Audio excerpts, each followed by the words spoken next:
Señor, gracias porque nos das el día de hoy la oportunidad. Señor, es un milagro que habiendo sido nosotros enemigos tuyos, el día de hoy seamos no solo contados como tu pueblo, sino además contados como tus hijos, adoptados en el amado.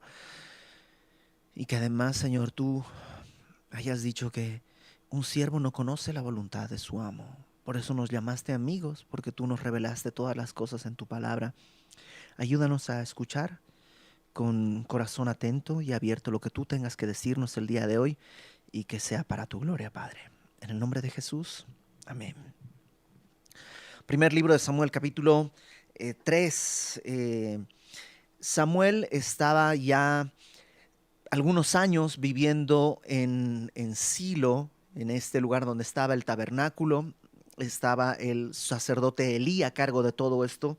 Ya hemos hablado mucho de lo que está sucediendo alrededor, cómo los hijos de Elí en realidad están viviendo en pecado, despreciando los sacrificios de Dios, sirviéndose cuando la gente llevaba sus sacrificios, se aprovechaban de eso para comer y satisfacerse a sí mismos. Pablo habla de, ¿te acuerdas? Aquellos cuyo Dios es su vientre y siempre he pensado que son ellos, ¿no? Que sacan comida para satisfacerse. Luego también vimos que se acostaban con las mujeres que iban a servir al templo. eh, y, y ya, pues Samuel ha estado viviendo ahí desde que tenía 3 años. Josefo, el historiador, dice que para este tiempo Samuel tiene alrededor de 12 años.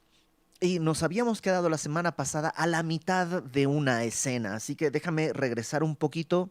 Tendríamos que empezar en el versículo 11, pero vamos a regresar un poquito porque como te digo, la semana pasada lo dejamos a la mitad y vamos a retomar un poquito de lo anterior para entender bien todo lo que dice.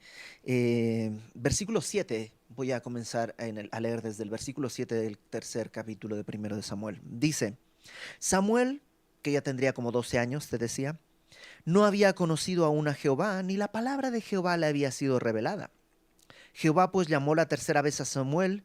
¿Te acuerdas que Samuel está acostado y escucha que alguien le habla? Samuel se levanta, corre con el sacerdote y el sacerdote le dice, yo no te llamé. Y esto sucede 2 veces y esta es la tercera.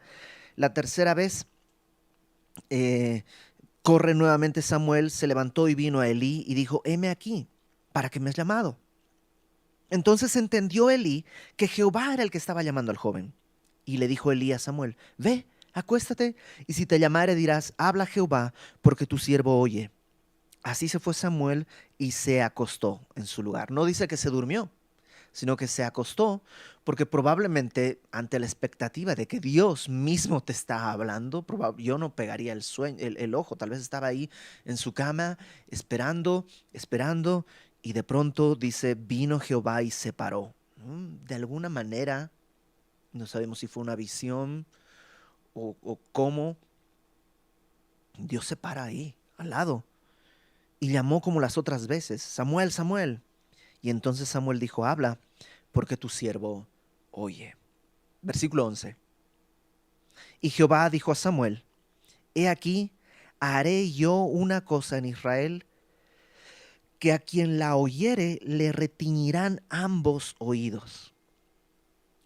O sea, es lo que está diciendo, Dios le está diciendo a Samuel, Samuel, voy a hacer algo tan grande, tan terrible, que no más de escucharlo, sus oídos van a zumbar. No sé si alguna vez te ha pasado estar al lado de alguna cosa que suene muy fuerte y como después de que pasó el sonido quedan tus oídos con una especie de tinnitus, ¿no? Un ting, una cosa así. Evidentemente no está diciendo Dios que va a hablar fuerte, sino que el evento que va a hacer es tan fuerte que simbólicamente los oídos, y no uno, ambos oídos de quien lo escuche van a quedar como temblando. Versículo 12. ¿De qué habla? ¿De qué está hablando? Bueno, versículo 12 dice, aquel día yo cumpliré contra Elí todas las cosas que he dicho sobre su casa desde el principio hasta el fin. Lo primero que nos damos cuenta es que Dios no le pide permiso a nadie. Dios no le está pidiendo consejo a Samuel. Samuel, ¿cómo ves? ¿O por qué no haces una encuesta y a ver qué piensan? O no sé. Dios dice, yo voy a hacer esto. El Señor es soberano. Él ha decidido, versículo 11, yo haré una cosa. Versículo 12 dice, yo cumpliré las cosas que he dicho. O sea, vemos que número uno, Dios es absolutamente soberano. Incluso el rey Nabucodonosor en el libro de Daniel, que es un rey pagano, gentil, cuando ya conoce a Dios dice, nadie puede decirle qué haces, nadie puede llamar a cuentas, Dios es soberano, pero no es caprichoso, o sea, no es impulsivo. ¿Te imaginas si cualquiera de nosotros fuese soberano y que todo lo que quisiéramos se hiciese? Sería terrible, pero Dios no es caprichoso. Es soberano, pero no es impulsivo. Número uno, Él está diciendo que va a hacer lo que Él ya ha advertido. Él no está de un día para otro levantándose así, pateando cosas. No, en un instante puede que tú y yo veamos, oh, ¿qué pasó? Pero Él ya lo había advertido. Él dice en el versículo 12, las cosas que ya le he dicho. Ya le había hablado a Eli. Le había hablado seguramente a través de su conciencia, de cómo estaban sus hijos viviendo. Le había hablado seguramente a través de la opinión de la gente y cómo los demás pensaban y lo que estaba sucediendo. Le había hablado a través de un profeta en el capítulo 2, versículo 27. ¿Recuerdas? Un profeta vino y le dijo, esto está sucediendo, pero él no ha escuchado. Y ahora le habla a través de Samuel. Qué curioso, porque todo el capítulo, si te das cuenta, toda esta porción tiene que ver con oír. Primero Samuel que escucha, pero no logra entender bien.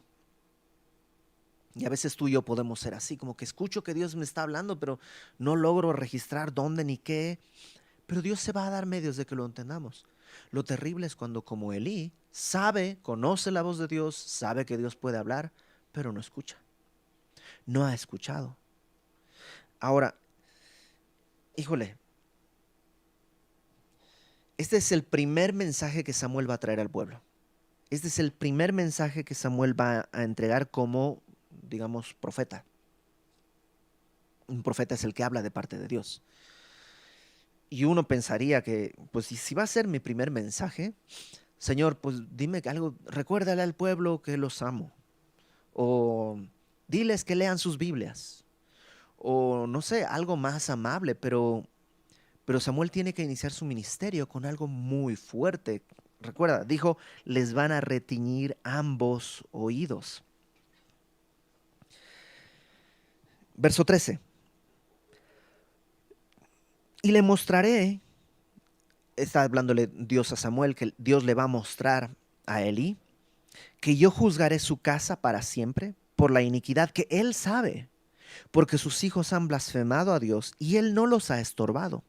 Por tanto, yo he jurado a la casa de Elí que la iniquidad de la casa de Elí no será expiada jamás, ni con sacrificios, ni con ofrendas.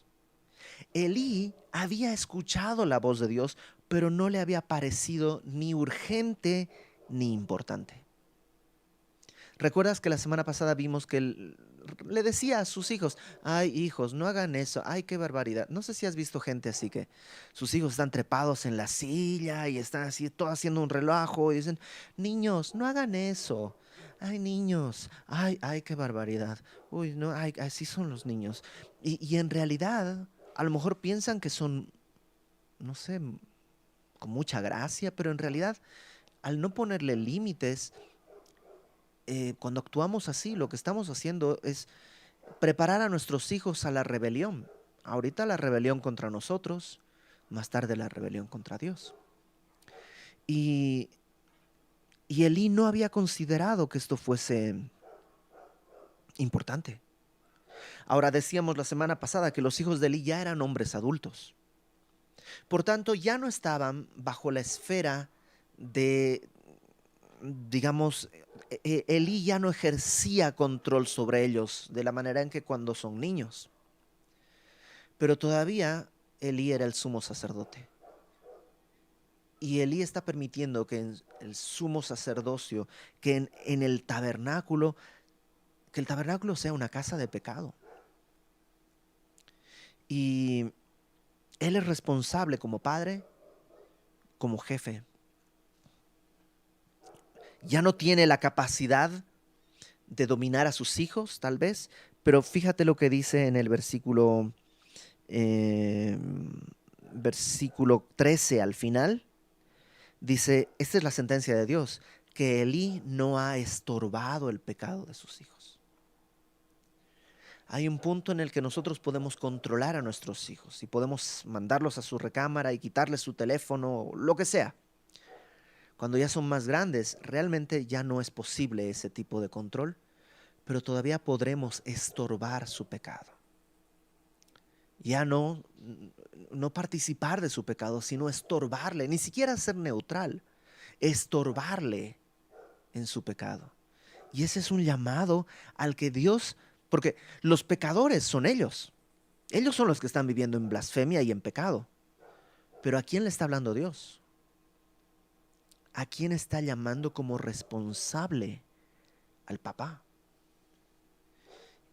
Tú y yo, aun cuando nuestros hijos ya estén grandes, seguiremos siendo responsables de poner un ejemplo y de poner un estorbo. Un ejemplo para que sigan nuestros pasos y un estorbo para que por lo menos vean que nosotros no vamos a colaborar con su pecado. No somos responsables de que vivan en santidad. Cuando ya son grandes es su decisión, pero sí somos responsables de lo que nosotros hacemos en relación a su pecado. Ahora, esto también suena muy fuerte. Yo leí, entre las cosas que estaba estudiando en la semana, leí a un pastor que decía que la frase que, fíjate el versículo 14, he jurado a la casa de Elí que la iniquidad de la casa de Elí no será expiada jamás, ni con sacrificios ni con ofrendas. Eh, Eso es algo muy fuerte. Ese jamás es muy grande. Y este pastor decía, ni el sacrificio de Cristo puede librar a Elí y a su familia de esto. Y pues, híjole, o sea, es muy fuerte eso. Pero em, yo creo que no está hablando exactamente de eso, por una frase que se repite 4 veces. Fíjate desde el versículo 12. Eh, Aquel día yo cumpliré contra Elí todas las cosas que he dicho sobre su casa. No sobre Elí, sino sobre su casa. Su casa es su familia, su descendencia, su linaje. Dice verso 13, le mostraré que yo juzgaré su casa para siempre por la iniquidad que él sabe, porque sus hijos han blasfemado a Dios y él no los ha estorbado. Verso 14. Por tanto, yo he jurado a la casa de Elí que la iniquidad de la casa de Elí no será expiada jamás, ni con sacrificios ni ofrendas. Entonces, a mí me da la impresión, y como yo, pues evidentemente muchos otros, que el problema no es un juicio sobre Elí, porque sería injusto que Dios juzgara a Elí por el pecado de sus hijos, sino está juzgando a la familia. Es decir, la familia tenía un privilegio, el privilegio más grande que uno podría tener. Ese privilegio es hablar a Dios, hablar al pueblo de parte de Dios como profeta y hablar a Dios acerca del pueblo intercediendo como sacerdote. Ese privilegio se pierde para siempre. Y Dios levanta a un sumo sacerdote de otra familia y se pierde. ¿Te imaginas? Era el privilegio de tu casa y lo dejaste pasar, lo perdiste. Yo creo que habla de eso porque aun cuando la advertencia es muy seria, Dios una y otra vez, no solo en el Nuevo Testamento, sino en el Antiguo Testamento, escucha el clamor de arrepentimiento. Incluso para mostrarlo de una manera en la que tú y yo nos podamos entender más o menos, utiliza la Biblia la palabra Dios se arrepintió del mal que iba a hacer. Ahora, no quiere decir que Dios híjole, me arrepentí y como que se dio cuenta que estaba mal y se arrepintió. No, esta es una manera en la que se puede expresar algo, que Dios dijo que iba a hacer A, pero como ya cambiaron las condiciones, ahora ya no va a cumplir eso que había dicho, sino que va a hacer otra cosa.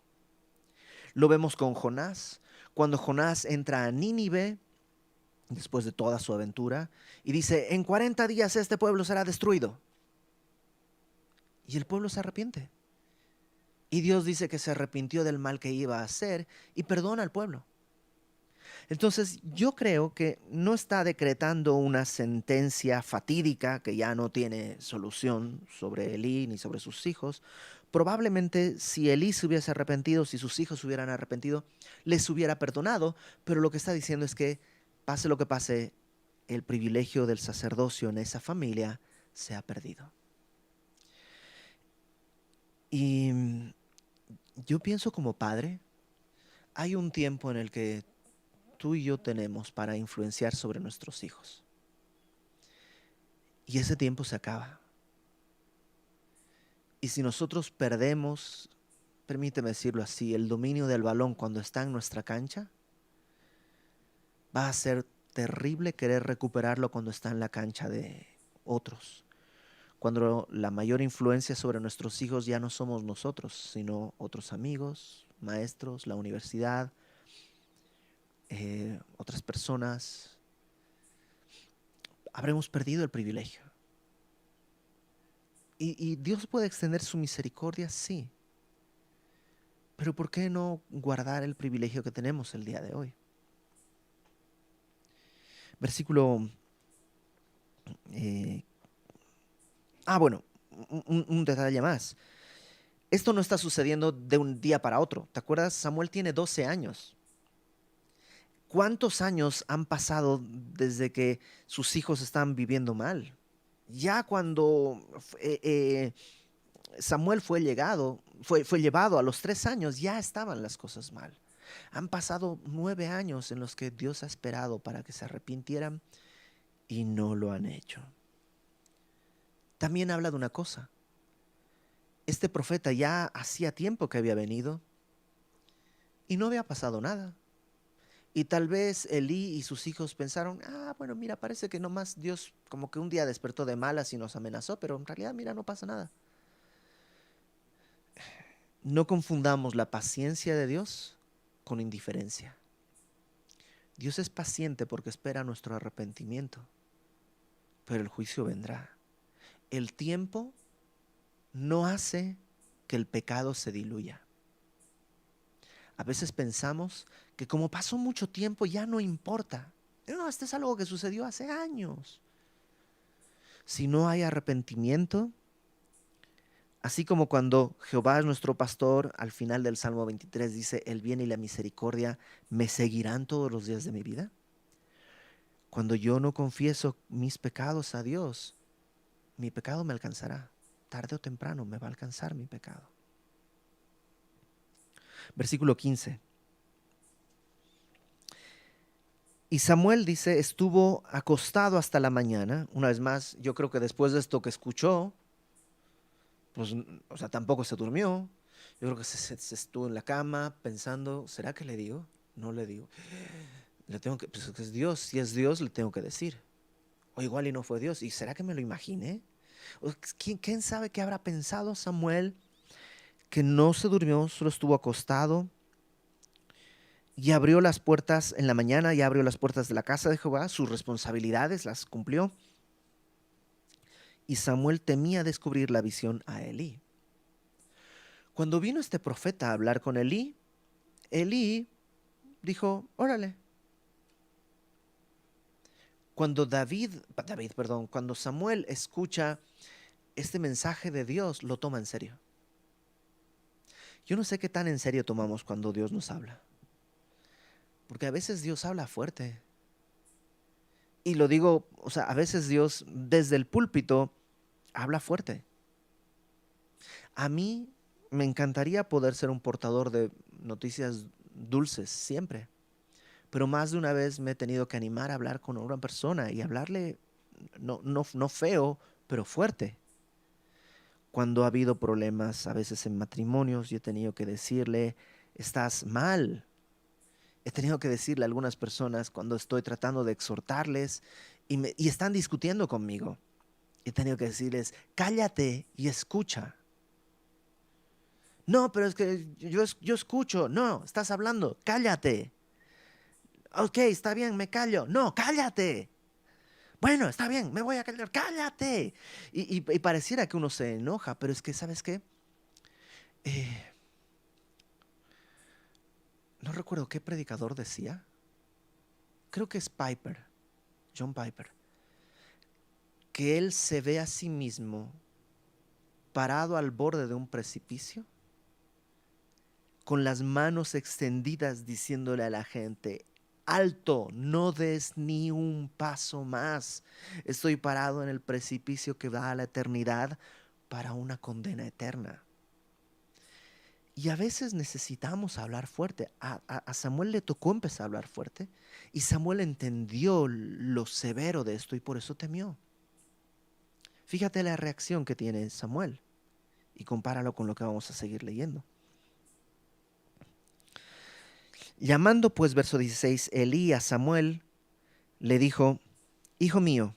Evidentemente después de estos años Samuel le tenía afecto a Elí, por eso temió al decirle esto.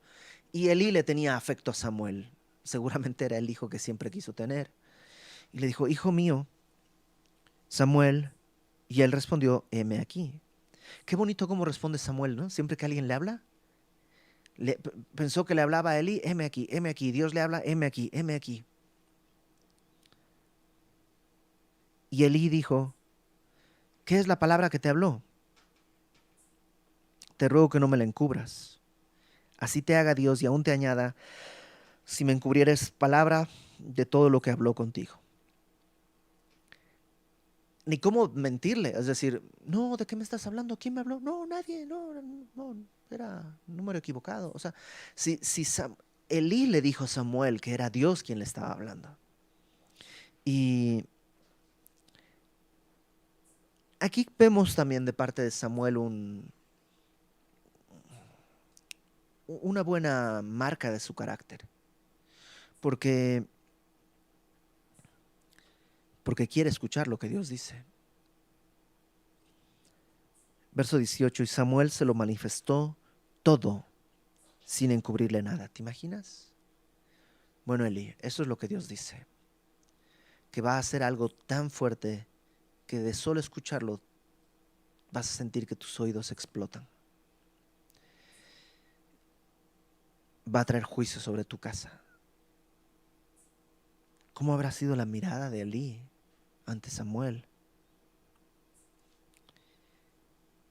Verso 18, Samuel le contó todo, se lo manifestó todo sin encubrirle nada. Entonces él, Elí, dijo, Jehová es, haga lo que bien le pareciere.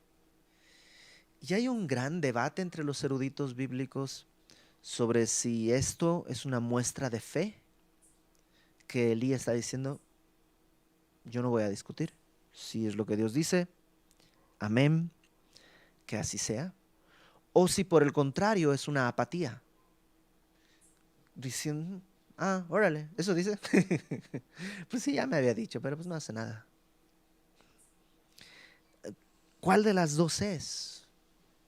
No creo que podamos saberlo. La Biblia no registra un tono. Eh,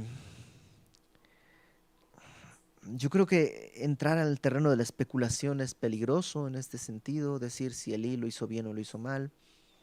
Yo por lo menos no logro entender. Y eso me lleva a una cosa que creo es importante. Dios sabe.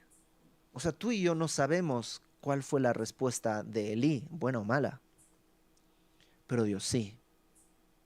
De esa misma manera, Dios sabe cuando tú finges que estás oyendo y finges arrepentimiento, y también cuando en verdad te ha tocado el corazón.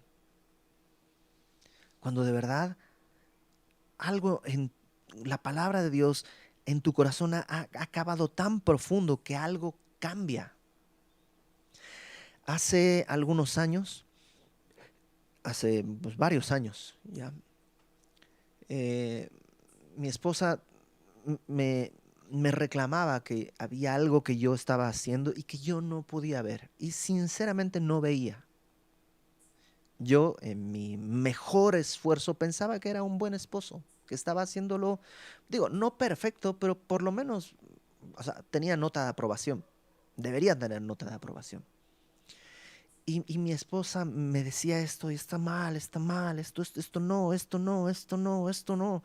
Y yo la escuchaba y decía, es que, Señor, ilumínale, no puede ver, no, no lo alcanza a entender. Y sinceramente, y aquí está mi esposa, yo revisaba la evidencia. O sea, de corazón buscaba y decía, no, ella dice que es verde. Yo traía una manzana verde y decía, no es ese color. Y traía un loro y decía, no, no es ese color. Y traía un lápiz verde y decía, no es ese color. O sea, perdón, Lucy, no es verde. Y mi esposa decía, es verde. Y yo no lo veía. Y yo no lo veía. Y entonces estaba ciego. Y hablaba con mi pastor y le decía, Fermín, es que yo no veo verde. Ora por mí porque no veo verde. Y un día, recuerdo perfectamente, una mañana que hablando casi desesperado con mi pastor porque no podía entender eso, mi pastor oró por mí. Me dijo, vamos a orar, que Dios te revele.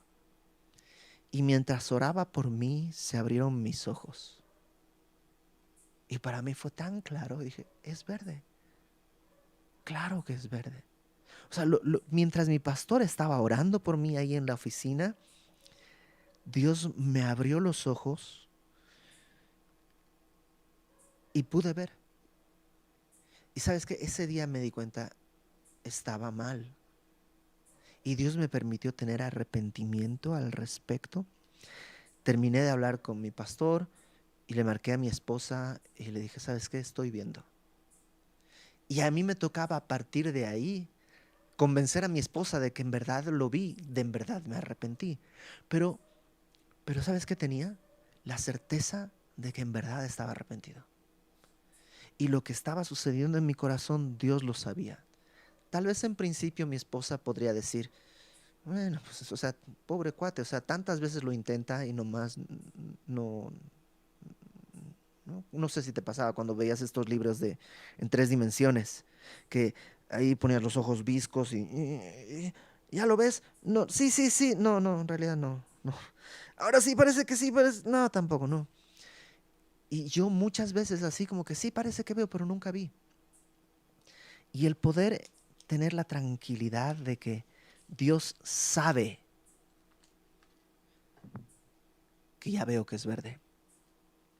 Entonces, no sabemos si Elí se arrepintió o no, pero podemos tener el consuelo de que Dios sabe cuando hay arrepentimiento genuino y también podemos comenzar a temblar, porque cuando no es genuino, Dios también lo sabe. Dios conoce nuestro corazón. Entonces, a veces te has arrepentido genuinamente y has vuelto a tropezar, pero Dios sabe que fue genuino. Regresa al mismo punto. Dios sabe. Entonces, volveremos a toparnos un poco con Elí en el próximo capítulo, la próxima semana, pero verso 19. Samuel creció, o más bien continuó creciendo, y Jehová estaba con él, y no dejó caer a tierra ninguna de sus palabras. ¿Qué expresión? Obviamente esto es una forma de expresarlo. ¿Qué quiere decir que no dejó caer a tierra ninguna de sus palabras? Que todo lo que Samuel dijo se cumplió. Que todo lo que Samuel decía sucedía.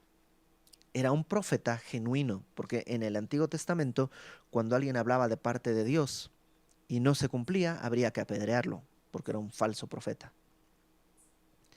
Pero todo lo que Samuel decía, ninguna de sus palabras cayó a tierra. ¿Cómo poder? ¿Te imaginas vivir así? ¿Cómo? Es que Samuel solo hablaba lo que Dios le decía. Si tú hablas tus palabras, pues seguramente van a caer muchas en tierra. Pero si hablamos lo que Dios dice, hablar con justicia todo lo que Dios dice, entonces ninguna de sus palabras caerá a tierra, será desperdiciada. ¿Y eso que provocaba? Verso 20, que todo Israel, desde Dan hasta Beerseba. Dan es una población al norte, es como decir Tijuana, ¿no? Es como que el punto más extremo, y Beerseba es el punto sur. Acuérdate que toda la zona ahí en Tierra Santa es pues como un choricito así largo, ¿no? Entonces, del norte al sur, de este a oeste, aquí diríamos desde Tijuana hasta Yucatán, más o menos. Más o menos como que, digamos, a lo largo y ancho de todo el país, se dieron cuenta que Samuel era fiel profeta de Jehová. ¿Cómo lo supieron? Porque todo lo que hablaba sucedía y se cumplía. Y Jehová, fíjate verso 21, volvió a aparecer en Silo. Ya tenía, ¿te acuerdas el tiempo de los jueces? No había rey en Israel, cada quien hacía lo que bien le parecía. Pero aquí Dios volvió a aparecer, volvió a hablar, porque Jehová se manifestó a Samuel en Silo por la palabra de Jehová. ¿Cuál era la clave? La palabra de Dios. Dios puede hablarnos de muchas maneras. Yo recuerdo que Dios me ha hablado a mí en sueños. Alguna vez me ha hablado en sueños. Dios me ha hablado a través de la naturaleza. Alguna vez les contaré, pero cuando fuimos a casarnos, mi esposa y yo, un día estábamos todos deprimidos porque la boda parecía que se cancelaba ahí en el patio de la casa de mi mamá y tratando de pensar si qué es lo que Dios quiere y así de la nada aparecieron unos monos. La casa de mi mamá está cerca de un río y cerca de una especie de humedal donde hay árboles y todo y la casa de mi mamá tiene muchos árboles frutales. Entonces llegan monos, no son de nadie, nomás ahí llegan. Y recuerdo que Dios nos habló al ver esos monos, un mono, algún día te lo platicaré. Dios me ha hablado en conversaciones con personas. De otra cosa, estamos hablando de otra cosa y de pronto Dios usa sus palabras para recordarme cosas y me habla Dios. Dios me ha hablado en canciones también. Pero ¿sabes dónde Dios habla con más claridad? En su palabra. Porque cuando este changuito, este mono bajó y habló, lo que mi esposa y yo escuchamos fue el eco de la palabra de Dios. Cuando una canción me habla, lo que recuerdo es la palabra de Dios. Cuando alguien en una conversación dice cosas, lo que recuerdo es la palabra de Dios. Pedro dice, después de hablar de una experiencia maravillosa, de cómo él estuvo con Jesús cuando manifestó su gloria en el monte de la transfiguración, y Pedro dice, pero haríamos bien en estar atentos a la palabra profética más segura, la cual alumbra como una antorcha y a la que deberíamos estar atentos en medio de esta generación oscura, diría Pablo en Filipenses, ¿no? La palabra de Dios. Pero de nada sirve que la antorcha esté encendida si no la queremos ver. De nada sirve que su voz sea tan potente que retumbe en nuestros oídos, que se quiebren nuestros tímpanos, si no queremos escuchar. De nada sirve si como Elí probablemente decimos Dios va a traer juicio. Ah, órale.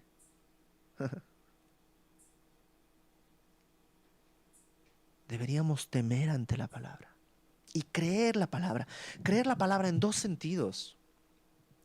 Creer la palabra cuando nos condena, cuando somos pecadores, pero también creer la palabra cuando nos consuela. Porque Dios no es más mentiroso a un lado y al otro que al otro. No, Dios es fiel. Cuando Dios dice, eres un pecador que necesitas un salvador, Él está hablando en serio. Pero cuando le has entregado tu vida y Dios dice, todos tus pecados están pagados en la cruz del Calvario, el acta de decretos que era contraria a ti ya fue clavada en la cruz. Cuando en su palabra Dios dice que puede presentarnos delante de su presencia sin mancha y con gran alegría. Cuando Jesús dice, los que están cansados y cargados, vengan a mí yo les daré descanso a sus almas. El que viene a mí no le echo fuera. También deberíamos creerlo.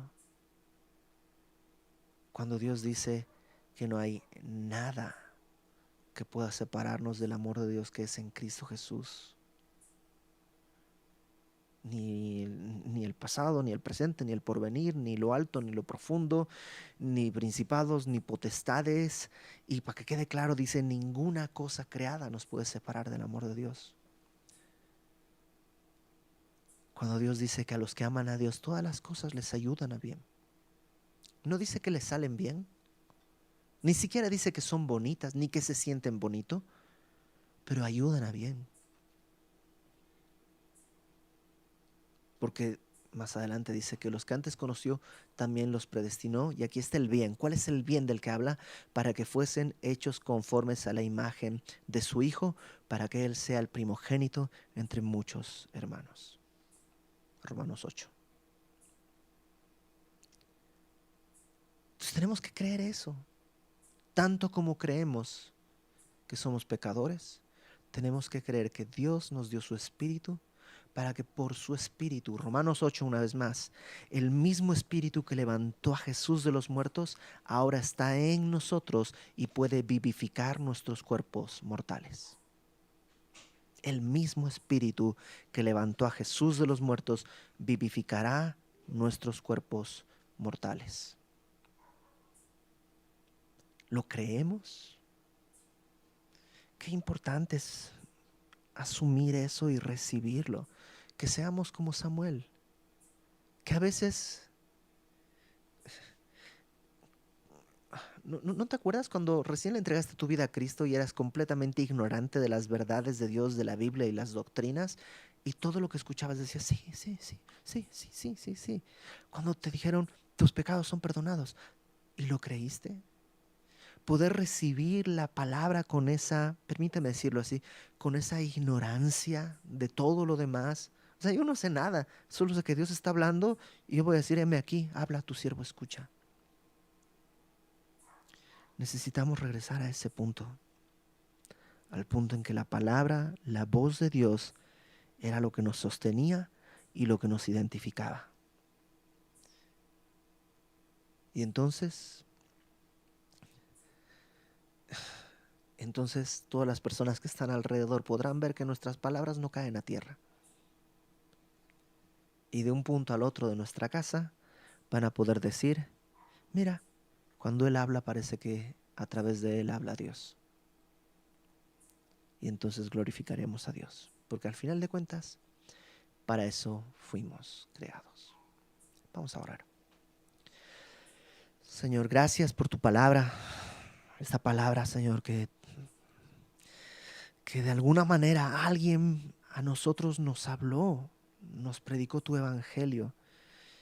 Y por milagro, por gracia tuya, creímos y lo abrazamos. Y confiamos que era verdad, que sí, somos pecadores, pero que tú pagaste por nuestros pecados. Ayúdanos, Señor, a recibirla una vez más con esa misma actitud, como un niño que recibe un regalo, como la tierra seca que chupa el agua que cae. Ayúdanos, Señor, a recibirla en nuestro corazón, para también, Señor, hablarla cuando tengamos que hacerlo, con denuedo, aun si es un mensaje duro y difícil. Que ninguna de las cosas, Señor, que hagamos y digamos caiga en tierra, no porque somos buenos, sino porque dependemos en todo de lo que tú dices y de lo que tú haces. Que sea así para tu gloria, Señor. Líbranos de ser apáticos, indiferentes a tu palabra. En el nombre de Jesucristo, nuestro Salvador, Señor, te pedimos todo esto.